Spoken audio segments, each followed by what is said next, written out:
আসসালামু আলাইকুম ওরহমতুল্লাহ। 10 মিনিট মাদ্রাসায় আপনাকে স্বাগতম। আজ আমরা দোয়া কবুলের 12টি শর্ত ও আদবসমূহ সম্পর্কে জানব। নম্বর 1, দৃঢ় বিশ্বাস রেখে দোয়া করা। রাসূলুল্লাহ সাল্লাল্লাহু আলাইহি ওয়াসাল্লাম বলেন, হে মানুষেরা, তোমরা যখন আল্লাহর কাছে চাইবে তখন কবুল হওয়ার দৃঢ় বিশ্বাস নিয়ে চাইবে, কারণ কোনো বান্দা অমনোযোগী অন্তরে দোয়া করলে আল্লাহ তার দোয়া কবুল করেন না। নম্বর 2, প্রথমে নিজের জন্য দোয়া করা। আবু আইয়ুব আনসারী রাদিয়াল্লাহু তাআলা আনহু বলেন, নবী করিম সাল্লাল্লাহু আলাইহি ওয়াসাল্লাম যখন দোয়া করতেন তখন নিজেকে দিয়ে শুরু করতেন। নম্বর 3, অনুপস্থিতের জন্য দোয়া করলে দোয়া কবুল হয়। রাসূলুল্লাহ সাল্লাল্লাহু আলাইহি ওয়াসাল্লাম বলেন, কোনো মুসলিম যখন তার কোনো অনুপস্থিত ভাইয়ের জন্য দোয়া করে তখন আল্লাহ তার দোয়া কবুল করেন। নম্বর 4, আল্লাহর ইসমে আজম অর্থাৎ মহিমান্বিত নাম নিয়ে দোয়া করা। এক ব্যক্তি সালাতের বৈঠকে আল্লাহর ইসমে আজম দিয়ে দোয়া করছিলেন। তখন রাসূলুল্লাহ সাল্লাল্লাহু আলাইহি ওয়াসাল্লাম বলেন, নিশ্চয়ই সে আল্লাহর কাছে তার ইসমে আজম ধরে দোয়া করেছে, যে নামে ডাকলে তিনি সাড়া দেন এবং যে নামে চাইলে তিনি প্রদান করেন। নম্বর 5, দোয়া ইউনুস দিয়ে দোয়া করা। রাসূলুল্লাহ সাল্লাল্লাহু আলাইহি ওয়াসাল্লাম বলেন, জুন্নুন অর্থাৎ ইউনুস আলাইহিস সালাতু ওয়াস সালাম মাছের পেটে যে দোয়া করেছিলেন, লা ইলাহা ইল্লা আনতা সুবহানাকা ইন্নী কুনতু মিনাজ জালিমিন, এ দোয়া দ্বারা যে কোনো মুসলিম যে কোনো বিষয়ে দোয়া করবে আল্লাহ অবশ্যই তার দোয়া কবুল করবেন। উল্লেখ্য, দোয়া ইউনুস এক প্রকার ইসমে আজম। নম্বর 6, দোয়ার প্রথমে আল্লাহর প্রশংসা ও গুণ বর্ণনা করা এবং রাসূলের উপর দুরূদ পাঠ করা।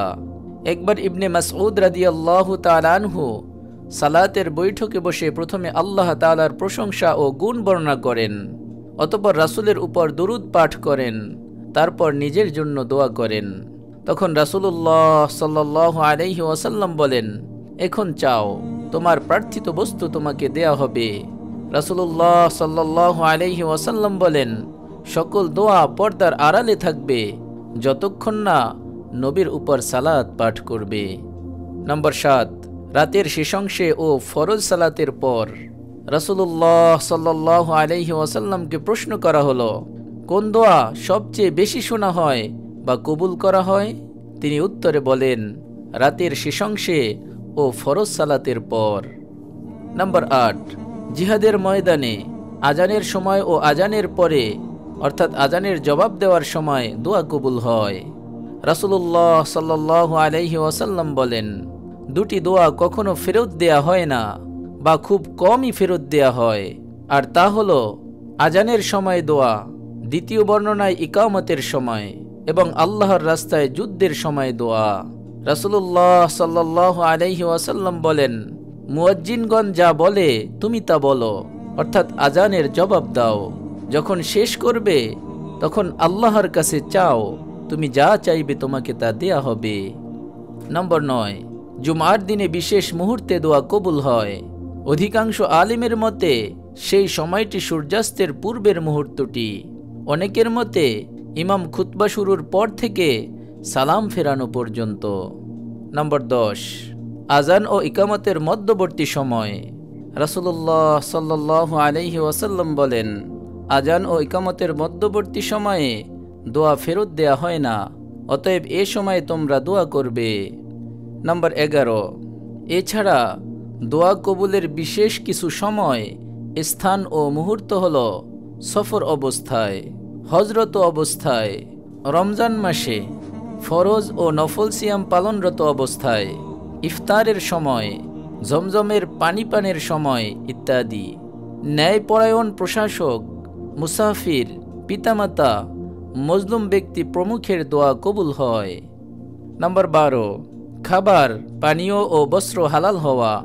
রাসূলুল্লাহ সাল্লাল্লাহু আলাইহি ওয়াসাল্লাম বলেন, হে লোকেরা, আল্লাহ হলেন পুত পবিত্র, তিনি পবিত্র ছাড়া কোনো কিছু কবুল করেন না।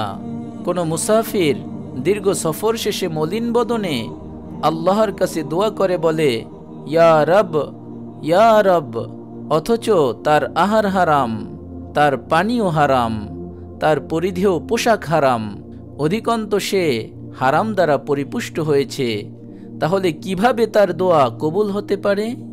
সর্বশেষ অত্যন্ত গুরুত্বপূর্ণ একটি হাদিস, যা আমাদের জানতেই হবে, নয়তো আমরা হয়রান হয়ে যাব। রাসূলুল্লাহ সাল্লাল্লাহু আলাইহি ওয়াসাল্লাম বলেন, যখনই কোনো মুসলিম পাপ ও আত্মীয়তা নষ্ট করা ছাড়া অন্য যে কোনো বিষয়ে আল্লাহর কাছে প্রার্থনা করে, তখনই আল্লাহ তার প্রার্থনা পূরণ করে তাকে 3টি বিষয়ের একটি দান করেন। নম্বর 1, হয় তার প্রার্থিত বস্তুই তাকে সঙ্গে সঙ্গে দিয়ে দেন। 2, অথবা তার দোয়াকে আখিরাতের জন্য সঞ্চয় করে রাখেন। নম্বর 3, অথবা দোয়ার বিনিময়ে তার অন্য কোনো বিপদ তিনি দূর করে দেন। অন্য এক হাদিসে এসেছে, বান্দা যখন দোয়ার বিনিময়ে সঞ্চিত সওয়াবের পরিমাণ দেখবে, তখন কামনা করবে যদি তার কোনো দোয়াই দুনিয়াতে কবুল না হতো, সবই যদি আখিরাতের জন্য জমা থাকত। অতএব আমরা যেন কখনো হতাশ না হই, কারণ 3টি পদ্ধতিতে আমাদের দোয়া কবুল হয়। আমাদের রবই জানেন কোনটি কখন আমাদের বেশি জরুরি। মহান আল্লাহ আমাদের সকলকে ভিডিওতে বর্ণিত 12টি আদব সহকারে দোয়া করার তৌফিক দান করুন, আমিন। আপনি যদি এরকম ভিডিও আরও পেতে চান, তাহলে আমাদের এই চ্যানেলটি সাবস্ক্রাইব করে পাশে রাখা বেল আইকনটি অন করে দিন। আপনার প্রতি শুভকামনা রেখে আজকের মতো বিদায় নিচ্ছি। আসসালামু আলাইকুম ওয়া রাহমাতুল্লাহ। জাযাকাল্লাহ।